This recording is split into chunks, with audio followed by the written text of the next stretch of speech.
প্রধানমন্ত্রী নরেন্দ্র মোদী স্বয়ং বলেছেন পরিস্থিতি অত সঙ্গীন এবং শুক্রবার বিকেলে তিনি সব রাজ্যের মুখ্যমন্ত্রীদের নিয়ে বৈঠকও বসছেন। কেরলে বিজেপি হারবে, তামিলনাড়ুতে বিজেপি হারবে, সম্ভবত পন্ডিচেরিতেও হারবে, পশ্চিমবঙ্গে তো নিশ্চিতভাবে হারবে।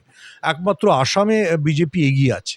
ফলে 5-এর মধ্যে এমনিতেই 4-1 হওয়ার সম্ভাবনা বেশি।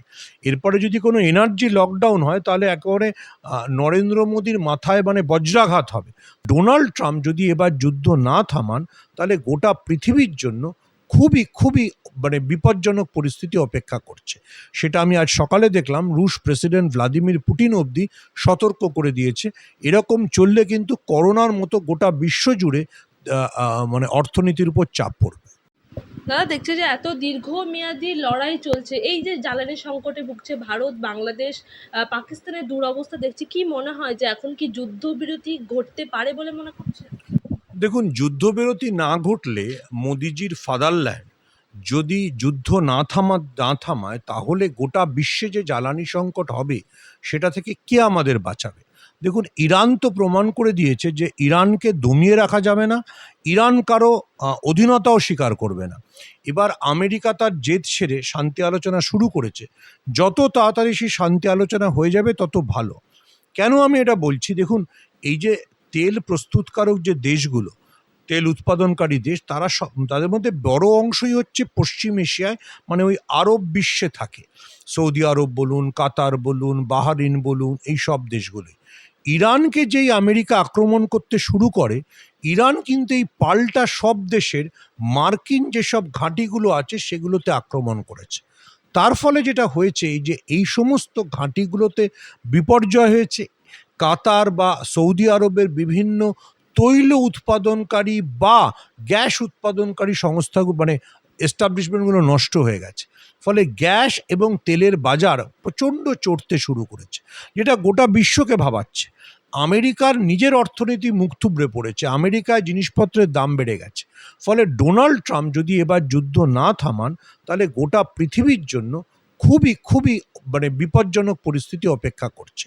সেটা আমি আজ সকালে দেখলাম, রুশ প্রেসিডেন্ট ভ্লাদিমির পুতিন অবধি সতর্ক করে দিয়েছে। এরকম চললে কিন্তু করোনার মতো গোটা বিশ্ব জুড়ে অর্থনীতির উপর চাপ পড়বে। দাদা, একদিকে যেমন ইরান জানান দিচ্ছে তাকে দমিয়ে রাখা যাবে না, এবং অন্যদিকে দেখা যাচ্ছে যে ট্রাম্প সেও তো পরপর হুঁশিয়ারি প্রেস কনফারেন্স করে দিচ্ছে। কি মনে হয় যে ট্রাম্পের পরবর্তী পদক্ষেপ কি হতে পারে? দেখুন, ট্রাম্প হুঁশিয়ারি দিয়েছেন তিনি এরপর জোর করে হরমুজ প্রণালী খোলবার চেষ্টা করবেন, বা ইরানের যে সমস্ত বিদ্যুৎ উৎপাদনকারী সেন্টারগুলো আছে তার উপর আক্রমণ হানবেন। কিন্তু ডোনাল্ড ট্রাম্প জানেন যে উনি এখনও 6 এপ্রিল অব্দি অপেক্ষা করবেন বলেছেন। ডোনাল্ড ট্রাম্প জানেন যদি ইরানের উপর তারা যত আঘাত এনেছেন, ইরান তত তার পাল্টা জবাব দিয়েছে, এবং যুদ্ধ যত লম্বা হচ্ছে তত আমেরিকার ক্ষয়ক্ষতি বাড়ছে, ইসরায়েলের ক্ষয়ক্ষতি বাড়ছে। এমনকি ইসরায়েলের যে শহরটার দিকে নরেন্দ্র মোদী তাকিয়ে থাকেন, কারণ নরেন্দ্র মোদীর প্রিয় আদানিদের যে বন্দরটা দেওয়া হয়েছে, সেই হাইফা বন্দর শহরকে আবার ইরান তার মিসাইল দিয়ে আক্রমণ করে দিয়েছে। ফলে ইরানের এই পাল্টা প্রত্যাঘাতের মুখে ডোনাল্ড ট্রাম্পকে একটু অসহায় দেখাচ্ছে। ডোনাল্ড ট্রাম্প যতই হুমকি তর্জন গর্জন ছাড়ুন, এটা পরিষ্কার হয়ে গেছে তিনি ইরানের শাসন ব্যবস্থাকে বদলাতে পারলেন না, ইরানের শাসকরাও বদলালো না। হতে পারে তারা মারা গেছে কয়েকজন, কিন্তু তাই বলে যে সিস্টেম ইরানে চলছিল সেটাই চলবে। ফলে সেই আবহে ডোনাল্ড ট্রাম্প যত তাড়াতাড়ি যুদ্ধবিরতিতে রাজি হয়ে যান তত তাড়াতাড়ি বিশ্বের মঙ্গল। ভারতের জন্য তো হরমুজ প্রণালী খুলে দেওয়া হয়েছে, তাহলে জ্বালানি সংকট কিসের? দেখুন, ভারতের জন্য হরমুজ প্রণালী পুরো খুলে দেওয়া হয়নি।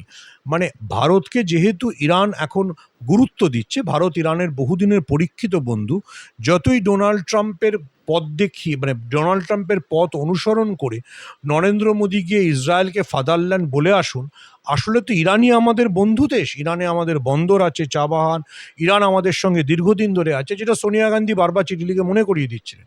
ফলে ইরান শেষ পর্যন্ত জয়শঙ্করের ফোন আলাপের পরে সম্মত হয়েছে আমাদের বিভিন্ন জাহাজ, আমাদের জন্য তেল নিয়ে আসছে যেসব জাহাজ, আমাদের জন্য গ্যাস নিয়ে আসছে যেসব জাহাজ, সেগুলোকে হরমুজ প্রণালী দিয়ে পাস করাতে।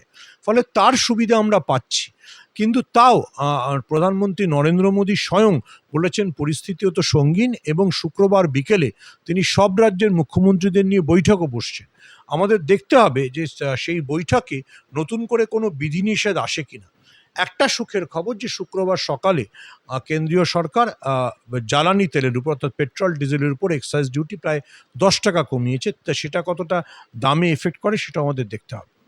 দাদা, প্রধানমন্ত্রী সমস্ত রাজ্যের মুখ্যমন্ত্রীদেরকে নিয়ে একদম বৈঠকে বসছেন, কি মনে করছেন কোনো কি একটু কি পার্সেন্ট কি চান্স আছে যে লকডাউন হওয়ার কোনো সম্ভাবনা?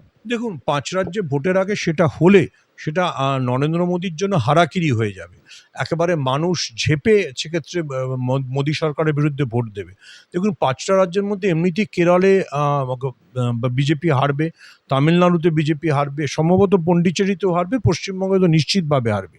একমাত্র আসামে বিজেপি এগিয়ে আছে। ফলে 5 এর মধ্যে এমনিতেই 4-1 হওয়ার সম্ভাবনা বেশি। এরপরে যদি কোনো এনার্জি লকডাউন হয় তাহলে একেবারে নরেন্দ্র মোদীর মাথায় মানে বজ্রাঘাত হবে।